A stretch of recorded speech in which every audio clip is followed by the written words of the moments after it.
Salve pessoal, beleza? Pessoal, estou aqui hoje analisando o SVTO3 e estou fazendo alguns testes com o 2N3715, que é um transistor muito parecido com o 2N3055, ok? É uma versão mais atual do 2N3055. Esses aqui são da CID Microeletrônica, feitos aqui no Brasil. Eu modifiquei o circuito, eu aumentei o ganho no meu VAS, ele está em classe A, ou seja, ele tem uma corrente muito grande circulando, claro que proporcional ao que eu quero amplificar, tá, gente? Então esse ponto aqui, ó, esse aqui é um transistor que me garante uma corrente fixa, que é o nosso CCS, fonte de corrente constante, ok? Já esse aqui é o nosso transistor no circuito VAS, ok? Então aqui eu tenho uma transimpedância, ou seja, ele pega a transcondutância, que é uma variação de corrente, e converte numa variação de tensão. Então aqui funciona como se fosse uma gangorra de ponto fixo, semiciclo positivo, semiciclo negativo. Então ele varre nesse sentido aqui, ó, sendo ponto fixo o nosso CCS, que é a nossa fonte de corrente constante. Então, se eu quiser mexer na assinatura sonora desse amplificador, eu tenho que mexer na largura de banda, e normalmente eu vou atuar sobre o nosso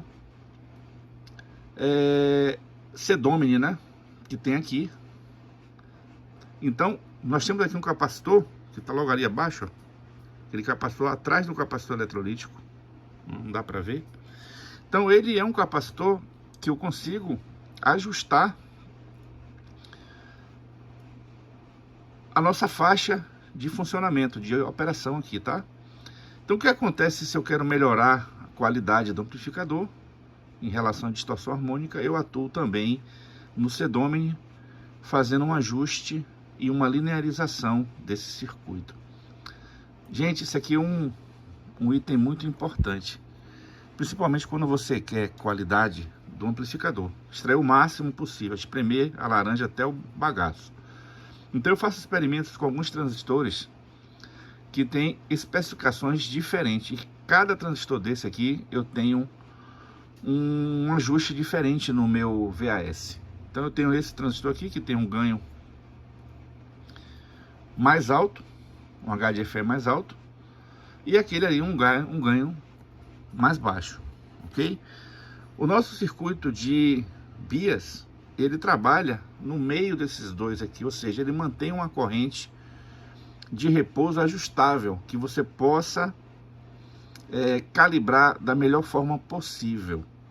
E aquele transistor que você está olhando ali, que é o nosso MVBE, que é o nosso multiplicador de VBE.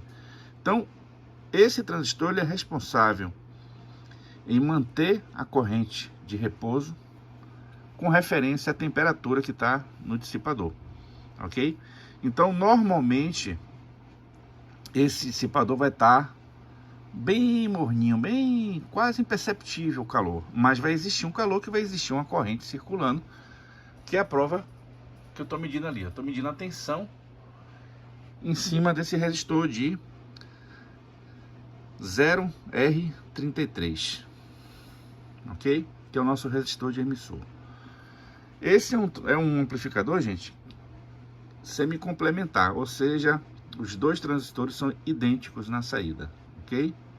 Então ele não é par complementar, é semi-complementar. Eu tenho aqui um espelho de corrente e tenho aqui o nosso par diferencial, que vai fazer o equilíbrio do amplificador. Ou seja, o sinal, quando entra nesse transistor, ele atua, joga uma corrente que reflete no nosso espelho de corrente, que vai para o nosso VAS. Chegando no VAS, nós temos o capacitor C-Domini, que vai fazer o atraso da fase, e com isso eu vou ter chamada largura de banda do amplificador. Tem que ser respeitado a parte do ganho do transistor, que é usado para o cálculo do C-Domini, como também a corrente disponibilizada aqui pelo CCS. Observe que eu tenho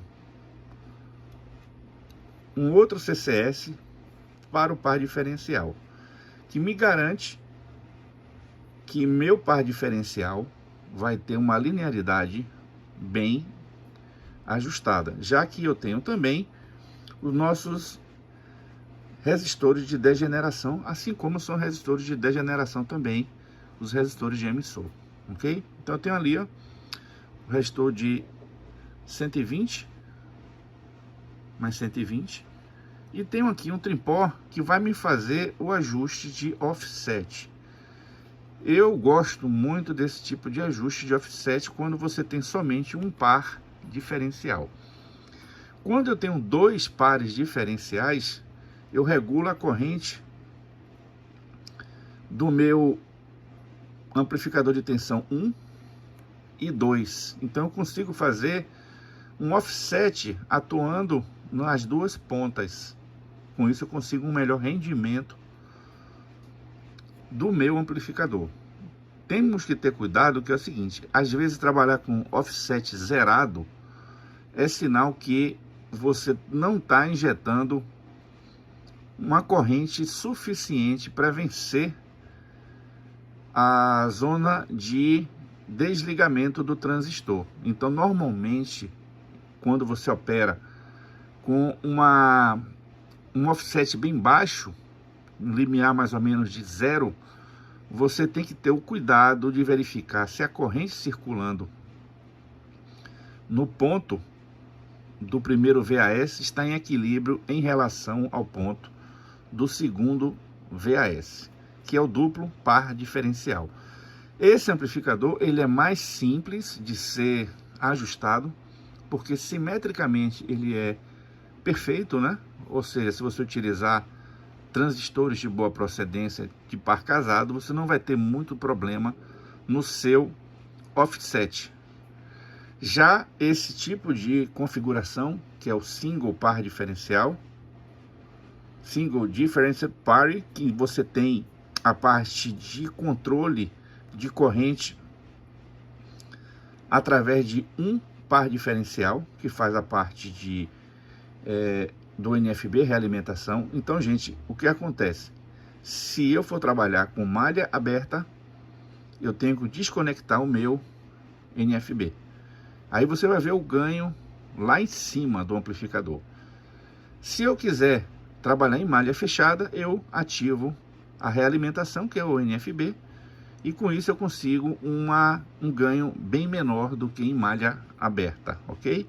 Normalmente nós fazemos esses testes a nível de projeto, que é para poder você ter uma noção da largura de banda e a perda do amplificador. Mas todos os ajustes que eu faço em malha fechada, que é o regime que o amplificador vai trabalhar, ok? Se você abrir o ganho e tiver aqui um sinal, a tendência é você subir aí o ganho de amplificação sem controle, e você pode chegar até a danificar o seu amplificador, ok, gente? Então, esse aí é uma informação preciosa para quem trabalha com projeto ou já estudando amplificadores. E para os técnicos que fazem manutenção, é uma mão na roda, porque onde é que está o equilíbrio do amplificador? É você ter uma corrente constante no par diferencial ou nos pares diferenciais. Você tem duas fontes de corrente constante, que pode ser resistiva com um divisor de tensão, ou pode ser um divisor de tensão com Zener, que a maioria dos amplificadores utilizam. Mas pode ser também um CCS mais sofisticado, como é o caso desse aqui, que eu utilizo o LED como um diodo Zener de 1.95 volts, 1.96 nessa faixa. Então eu garanto esse arranjo aqui, uma forma de observar que o amplificador está ligado, ter um consumo estratégico que eu preciso no meu CCS, tem uma regulação da minha corrente, ou seja, é estável, bem estabelecida, que vai para o meu par diferencial, que ao injetar esse amplificador aqui, ele sobe, joga o sinal para o VAS, o VAS manipula na gangorra e vai para o circuito drive, que é o circuito de saída. Com isso, ele retorna o sinal em fase, ou seja, defasado 180 graus.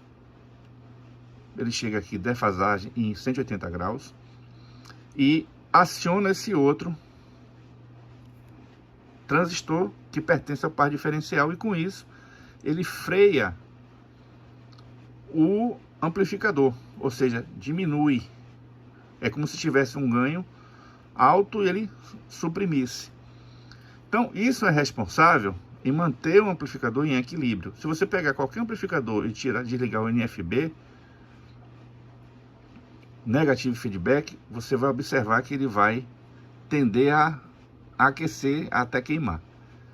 Da mesma forma, esse resistor de ganho, se você remover esse resistor de ganho aqui, a tendência é você tornar infinito o nosso sinal, ou seja, ele vai tender a um ganho mais alto possível, e aí o amplificador vai queimar também. Então, se você não tiver esse resistor aqui, ligar sem esse resistor ou o resistor do NFB, corre o risco de você danificar completamente o seu amplificador. Então são dicas importantes, são chamadas dicas básicas, digamos assim, para você não ter dor de cabeça.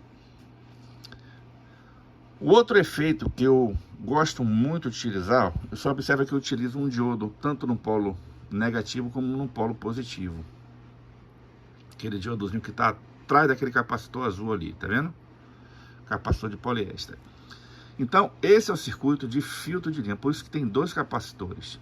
Então, a primeira tensão vem para cá, a alimentação do polo vem para cá, passa por esse capacitor, e passa pelo diodo e vem para esse outro capacitor. Para que serve o diodo? Para impedir que a corrente que está aqui retorne para esse capacitor e desequilibre meu circuito CCS, tanto um quanto o outro.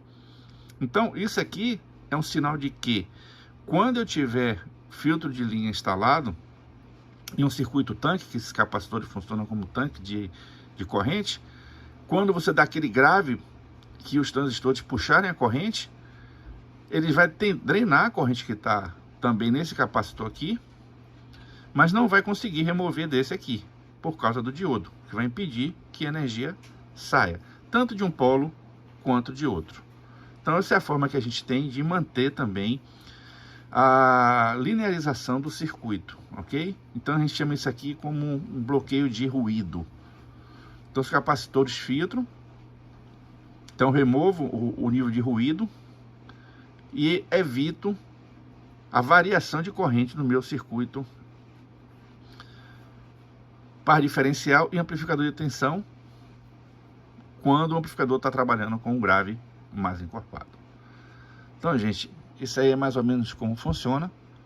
Esse circuito está em teste, eu estou avaliando, já está estabilizado. Eu estou em fase de linearização do meu VAS aqui e do meu CCS, né, o conjunto.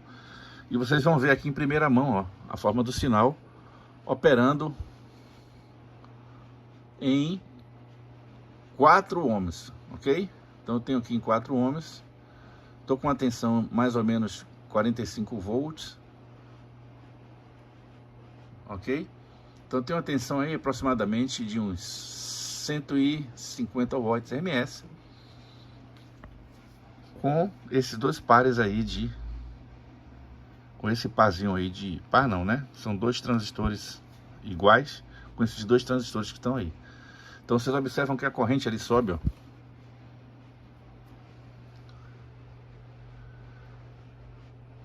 E a retomada é quando eu zero, tem que voltar aqui para 0,07576. Então a tendência é retomar o equilíbrio.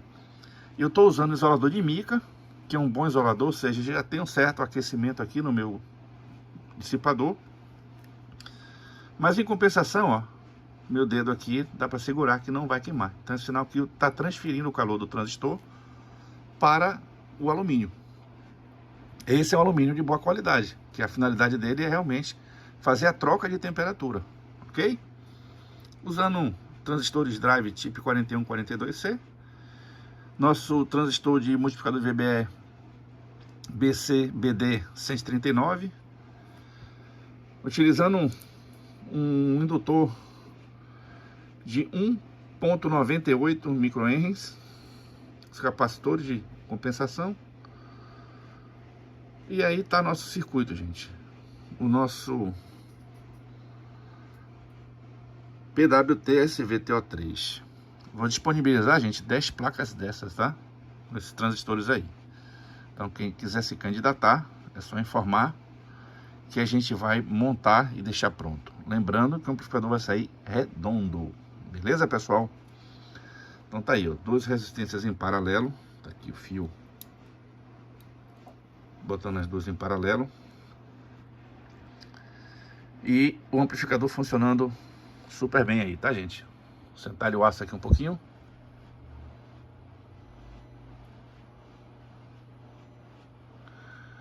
Então, quem quiser, gente, saber a corrente do amplificador, corrente de repouso, é só essa tensão estabilizar.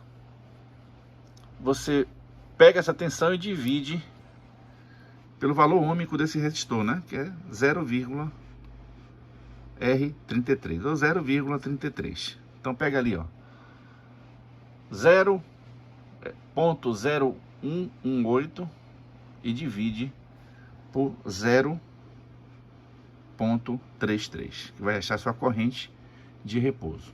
Claro que aquele valor vai cair ao longo do tempo, que é a reação do amplificador, né? Que é a constatação do funcionamento do VBE. E aí a gente libera o nosso amplificador para uso em teste ainda. Porém, a gente vai analisar agora as distorções harmônicas e verificar se está tudo ok, se está tudo em conformidade, e liberar definitivamente aí para o usuário final. Esse amplificador, gente, ele vai ser um amplificador muito bom para quem quer utilizar com um instrumento de corda, guitarra, contrabaixo. Ele tem um grave presente, já é um transistor mais rápido do que o 2N3055, então você vai ter aí uma sonoridade bem expressiva. Ele não introduz muita distorção harmônica, ele não utiliza o bootstrap, utiliza aí o CCS, então eu tenho aí uma equivalência muito grande e uma predominância de um sinal fiel ao sinal de entrada. Mas caso vocês queiram fazer uma adição de um distorcedor na guitarra, enfim, ele vai consequentemente acompanhar o mesmo nível de sinal de entrada, amplificando e mantendo a integridade do sinal na saída.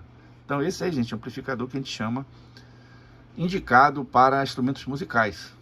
Então eu vou ter que dar um jeito também de mexer aqui no nosso filtro para poder ter um funcionamento perfeito do amplificador com instrumento musical. Também tem que ser visto o alto-falante que vai ser utilizado aqui, tá, gente? Normalmente é um alto-falante de 8 ohms, 16 ohms. Então esse é um diferencial para quem utiliza instrumentos musicais, ok? Então é isso aí, aquele abraço, fique com Deus, aproveitem a dica aí e vamos trabalhando aqui firme e forte, gente, só metendo o aço aqui.